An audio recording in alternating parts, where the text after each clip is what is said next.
పెద్దలు కార్యక్రమానికి స్వాగతం. దేశంలో ఎక్కడ చూసినా దొంగతనాలు, హత్యలు, అత్యాచారాలు ఎక్కువైపోతున్నాయి. వీటిలో ఎక్కువ శాతం మంది విద్యార్థులే కావడం బాధాకర విషయం. దీని గురించి మన ప్రకాష్ గారు ఏమంటారో వారి మాటల్లోనే చూద్దాం.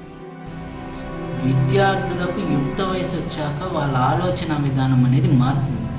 అంతేకాదు, ఒక్కసారి వాళ్ళు దేనికన్నా అలవాటు పడ్డారంటే దానికి అడిక్ట్ అయ్యే ప్రమాదం ఉంది. కాబట్టి పిల్లలను సరిగ్గా పెంచకపోవడం వల్లనే ఇదంతా జరుగుతుంది. వాళ్ళు ఏం చేసినా చూసి చూడనట్టు ఉండిపోవడం, వాళ్ళకి అడిగినంత డబ్బులు ఇచ్చేస్తూ ఉండడం, ఇదంతా పేరెంట్స్ చేసే తప్పే. కాబట్టి పేరెంట్స్ సరిగ్గా ఉంటే పిల్లలు ఆటోమేటిక్గా మార్పు చెందుతారు. నేను నా కొడుకుని అలా పెంచను.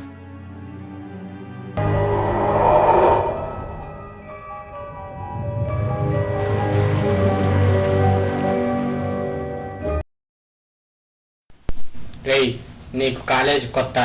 ఇంజనీరింగ్ అంటే లైఫ్లో అడుగు పెట్టడానికి తీసుకునే ట్రైనింగ్ లాంటిది. కాబట్టి జాగ్రత్తగా ఉండు. ఏమైనా పిచ్చి వేషాలు వేసావంటే మాత్రం. సరేనమ్మా. రేయ్, కింద దుర్గమ్మ షాప్ దగ్గర ఆటో ఎక్కి కాలేజ్కి వెళ్ళి మళ్ళీ ఇంటికి అలాగే వచ్చాయి. ఇదిగో 50. నాన్న చిన్నప్పటి నుంచి అంతే. నాకు ఇదే డైలీ డ్యూటీ అయిపోయింది. రోజు ఇలా వార్నింగ్ లాంటి క్లాసులు తీసుకోవడం, కాలేజీకి పోవడం, రావడం, వచ్చి ఇంట్లో ఇలా ఉండటం. అదేంటో కానీ క్లాస్కి వెళ్ళినప్పుడల్లా నాకు ఒక ముక్క అర్థమయ్యేది కాదు. సార్ చెప్తున్నంతసేపు మన నాన్న వార్నింగ్ ఇస్తున్నట్టే కనిపిస్తుంది. నా లైఫ్ ఇలా టైం టేబుల్లా మిగిలిపోవాల్సిందేనా? నేనేమీ ఆలోచించకూడదా? నాకంటూ ఆశలు కోరికలు ఉండవా?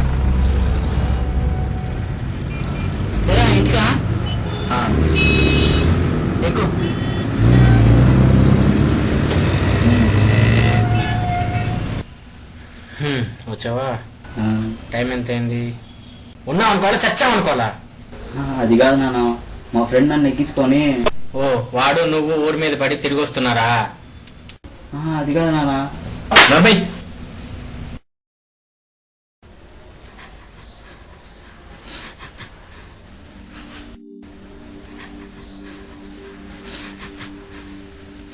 టైం ఎలా గడుస్తుందో తెలియనే లేదు.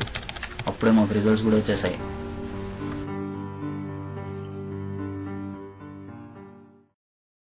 ఏంట్రా ఇది? ఏమైంది నాన్న? 72% ఏంద్రా? పేపర్ కొంచెం టఫ్గా వచ్చింది. మీకు సెమిస్టర్కి ఎన్ని మంత్స్ రా? 6 months. ఎన్ని సబ్జెక్ట్స్? 6. సబ్జెక్ట్కి ఎన్ని యూనిట్స్? 8. ఎన్ని క్వశ్చన్స్ రాయాలి?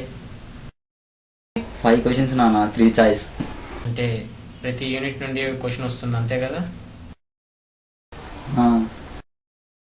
నెలకు కనీసం ఒక లెసన్ కూడా చదువుకోకుండా ఏం పీకుతున్నావు? అంటే నాన్న, పేపర్ చాలా టఫ్గా వచ్చింది నాన్న. ఏంట్రా టఫ్? ఎంత టఫ్గా ఇచ్చినా ఈ బుక్ దాటిపోదుగా. అంటే నాన్న, ఎప్పుడు ఏదో ఒకటి చెప్తానే ఉంటాడు. ఈ ప్రాబ్లమ్స్తోనే నేను అల్లాడిపోతుంటే కొత్తగా ఇంకో ప్రాబ్లం వచ్చింది. ఏంట్రా ఇది? నేనేం చేయలేదు నాన్న, వాళ్ళే వచ్చారు, కొట్టారు, వెళ్ళిపోయారు. కావాలనే వచ్చి కొట్టిపోవడానికి వాళ్ళకి ఏమైనా మెంటలారా?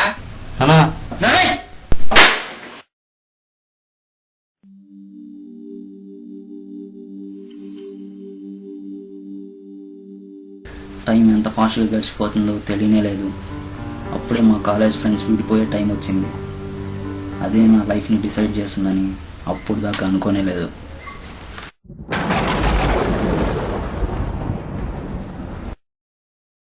ఏరా, ఇప్పుడేమైంది? అడుగుతుంటే గుమ్మున ఉన్నావేరా మోగెత్తులాగా? ఏదో ఒకటి చెప్పు.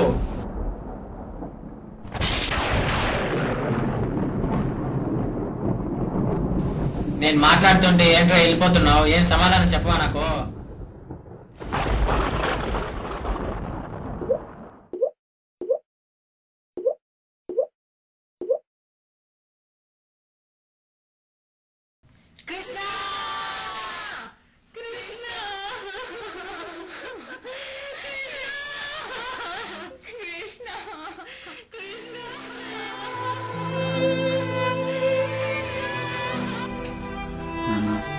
చిన్నప్పటి నుంచి అన్నీ మీరే డిసైడ్ చేశారు.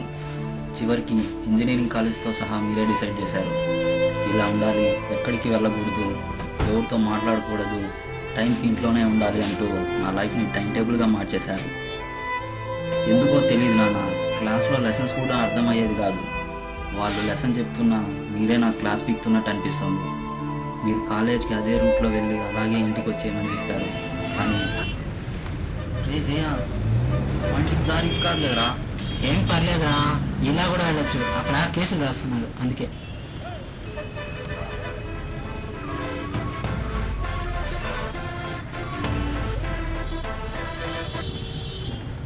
హలో, నేను ఇక్కడే ఉన్నా. సరే వస్తున్నా. సరే మచ్చా. ఎందుకురా? మచ్చా, నా గర్ల్ ఫ్రెండ్ ఇప్పుడే కాల్ చేసింది, అర్జెంటుగా వెళ్ళాలి. అలా కాదురా, నాకు ఈ ఏరియా తెలీదు. ప్లీజ్ మచ్చా, అర్థం చేసుకో. ఎలాగైనా ఆటో వెళ్ళిపోవాలి. ప్లీజ్ అర్జెంటుగా వెళ్ళాలి. రే రే రే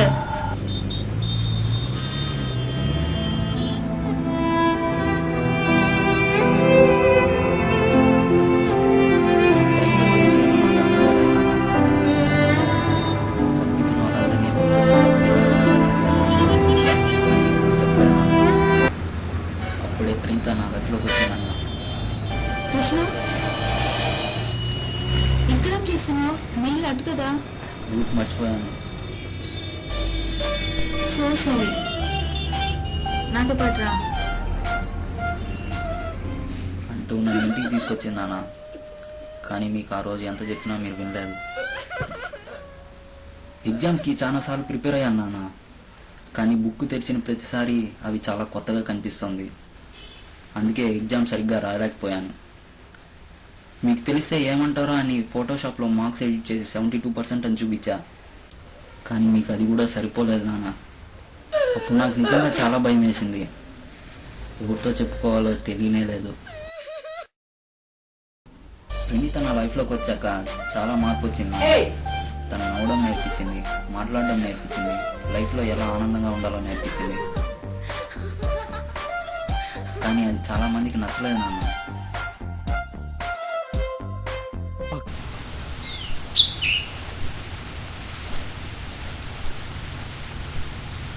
ఏరా కృష్ణ, నువ్వేనా కృష్ణుడు అనుకుంటున్నావురా?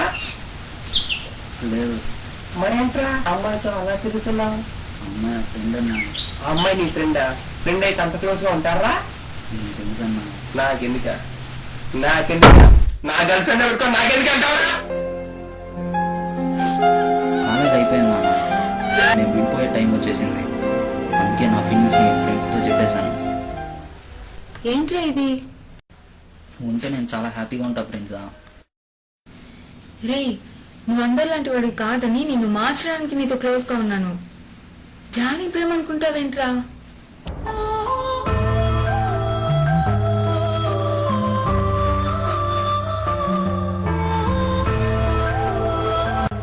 ప్లీజ్ ప్రణీత, ప్లీజ్, నువ్వంటే నాకు చాలా ఇష్టం. ప్లీజ్ ఒప్పు.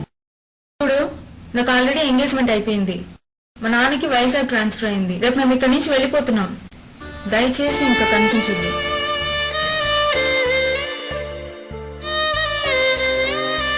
అయిపోయింది, నా లైఫ్ క్లోజ్ అయిపోయింది.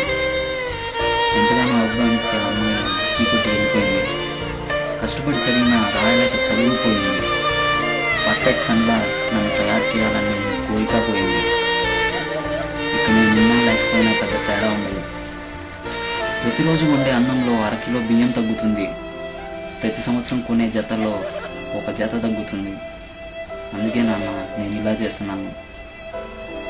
ఇప్పుడైనా దయచేసి నన్ను పట్టకండి నాన్న, పట్టకండి ప్లీజ్.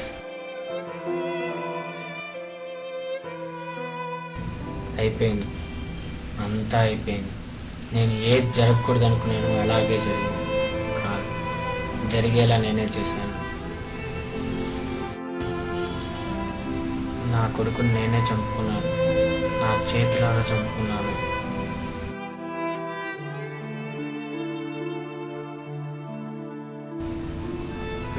వాడు పాపం నా పైన చాలా ఆశలు పెట్టుకొని ఉన్నాడు. దేవుడా, నా తప్పుని సరిదిద్దుకోవాలనుకుంటున్నా. నాకు ఒక్క ఛాన్స్ ప్లీజ్. అలా అని వాళ్ళని స్ట్రిక్ట్గా పెంచమనట్లేదు. వాళ్ళకు ఆలోచించుకునే అవకాశాన్ని ఇవ్వమంటున్నాను. వాళ్ళకు ఒక మంచి మార్గాన్ని చూపించాలి, వాళ్ళకి సపోర్ట్గా ఉండాలి, వాళ్ళకి ఒక ఛాన్స్ ఇవ్వాలి కదా.